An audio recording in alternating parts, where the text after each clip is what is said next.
Sala Especial. Apoio Cultural Agros. Previdência, saúde e qualidade de vida no presente e no futuro. Olá, bem-vindo à nossa sala especial desta semana. O nosso assunto de hoje é um daqueles que jornalistas como eu gostariam que fossem extintos do noticiário, mas infelizmente temos que tratar com frequência para dar a nossa contribuição. Quanto mais debater, mais a sociedade se conscientiza de que todos têm que colaborar. A exploração sexual de crianças e adolescentes. Todos os anos, no dia 18 de maio, o Brasil celebra a data como Dia Nacional de Combate ao Abuso e à Exploração Sexual de Crianças e Adolescentes. E durante todo o mês, os Conselhos Municipais das Crianças e Adolescentes fazem campanhas para alertar sobre o problema. Então, este é o nosso tema do Sala Especial desta semana, que está começando, convidando você também a participar conosco deste debate tão importante para a nossa comunidade.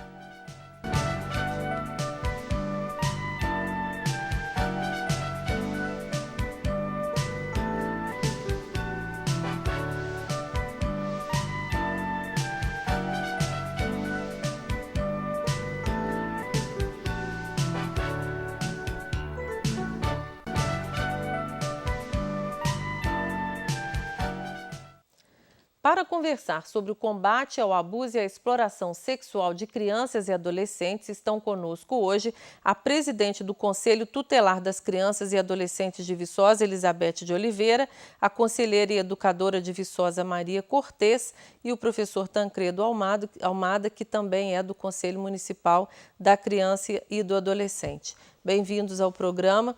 Eu gostaria de começar explicando qual é a diferença dos dois conselhos, do Conselho Municipal e do Conselho Tutelar. Começa com o senhor, professor.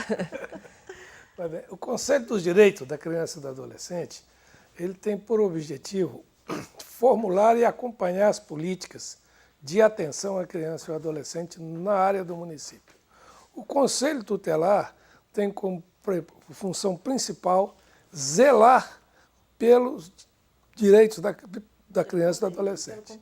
Pelo cumprimento dos direitos. Uhum. E sempre que há uma violação desses direitos, o Conselho Tutelar é quem intervém, dando encaminhamento ao problema. Esse acompanhamento de denúncia, esse acompanhamento mais de perto da criança é feito pelo Conselho Tutelar? Exatamente. Quando tem uma denúncia, por exemplo, vocês é que são acionados? Isso. E aí levam o problema para o Conselho Municipal? Não. Depende. Né? A gente faz os encaminhamentos. Geralmente para a Justiça, né? Isso. Né? Para o CRAS, para o CREAS, uhum. Né? Para a Secretaria de Saúde, para as secretarias, né, municipais, ou para onde precisar, né?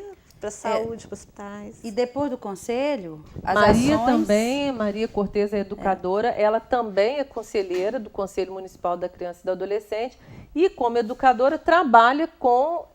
ela escreveu um livro, você me dá licença? Ela escreveu um livro sobre... o professor Bruno, né?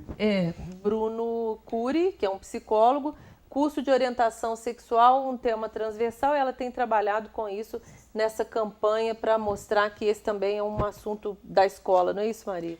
Da escola, principalmente. Mas eu queria completar que depois do Conselho Tutelar, aí vai direto para a Justiça, uhum. né? As ações, não volta para o CMDCA, né? O CMDCA são, como o professor falou, são as políticas, uhum. A mobilização da sociedade, o esclarecimento, a educação, né? Ô, Beth, acontece abuso sexual de crianças e adolescentes em Viçosa? Você tem casos? Temos. Infelizmente, né, nós temos casos, sim. Nós sabemos que são poucos os casos devido a as pessoas terem medo de denunciar. A criança e adolescente que sofrem, a maioria das vezes, elas são ameaçadas, né? A pessoa que pratica o ato ameaça de matar alguém da família, de fazer alguma coisa com alguém da família, e a criança fica com medo. Então, seja, assim, é muito... Acontece o caso, mas não é notificado. Isso. E o conselho age através de denúncias, né? Ele tem que ser provocado. Então, através das denúncias que podem ser anônimas, ou mesmo a pessoa pode nos procurar, pode ligar para o número 100, pode ligar também para o número do Conselho Tutelar, que é 3891-5462, ou 9965-2970, esse é o antigo, né? Ou se não... O Disque 100 é mais fácil de guardar porque é um número que é nacional, né? Isso. Ele funciona no país inteiro. Dos direitos humanos. E uma vez que vocês sabem do que aconteceu, aí vocês fazem o encaminhamento. Mas você estava dizendo que é preciso notificar, é preciso denunciar. Esse é um papel que a sociedade tem feito, professor? Essa é a maior barreira. Né? É a dificuldade de romper o silêncio com relação a esses fatos, é a maior barreira para enfrentar o problema. Né? Por isso é que a gente está fazendo a campanha, e na campanha nós colocamos o lema: não faça vista grossa, denuncie. Né? E essa denúncia, é importante que se diga, ela é com absoluto sigilo. O denunciante não é identificado. Né? Então, ele não corre risco. No Disque 100, a denúncia nem é recebida em Viçosa, né? Isso. Ela é encaminhada depois, né? Isso, de lá ela vem para o Conselho Tutelar. Ou para o Ministério Ou para o Ministério, né? aí depende. A maioria. Depende mesmo do tipo que de seja denúncia. uma desconfiança, tem que denunciar. Tem que denunciar. Agora, a Beth coloca aqui que normalmente o medo, né? Por que tem esse silêncio todo? Porque a criança ou adolescente é acusado ou ameaçado de morte, ameaça alguém da família. Isso aí não é a maioria dos casos. O problema é a relação que o abusador constrói com a criança, que a criança ou o adolescente fica na mão do abusador. Então, porque ele compra a criança, né? Não existe outra palavra, né, gente? Ele compra. Então vai seduzindo.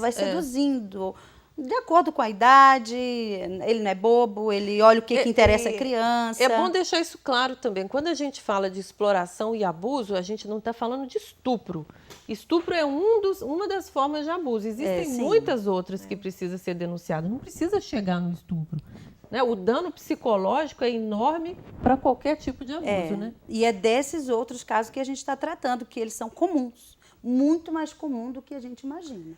E na maioria das vezes são com alguém, né, que está dentro da casa daquela criança, do adolescente.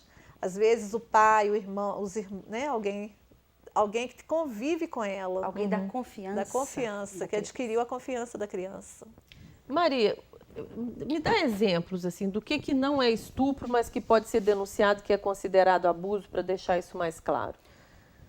O que a gente considera abuso, né? Exploração envolve dinheiro. Né? Isso acho que todo mundo compreende, né? Aliciar criança, prostituição, né? Crianças e adolescentes. Quando a gente fala adolescente, até 17 anos, né? Agora, o que é abuso? O simples fato de estimular a criança a assistir uma cena de sexo na TV ou uma cena de sexo ao vivo é um abuso sexual. Pedir a criança para se despir, para ver as partes íntimas da criança, é um abuso sexual. Eu estou colocando esses exemplos porque não inclui necessariamente o contato físico, mas são sérios. E aí a gente vai partindo para o contato físico, né, mais íntimo, mas não tão, né, sério, porque as pessoas imaginam, teve, né, uma relação sexual com a criança. Precisa disso tudo. E normalmente o abuso sexual com penetração, com relação sexual, é o que menos ocorre. Isso aí é 30% mais ou menos dos casos. Mas manipular o órgão sexual da criança ou do adolescente... Tudo isso, se a pessoa souber desconfiar, tem que denunciar. A mãe denuncia, geralmente? Não, é muito difícil.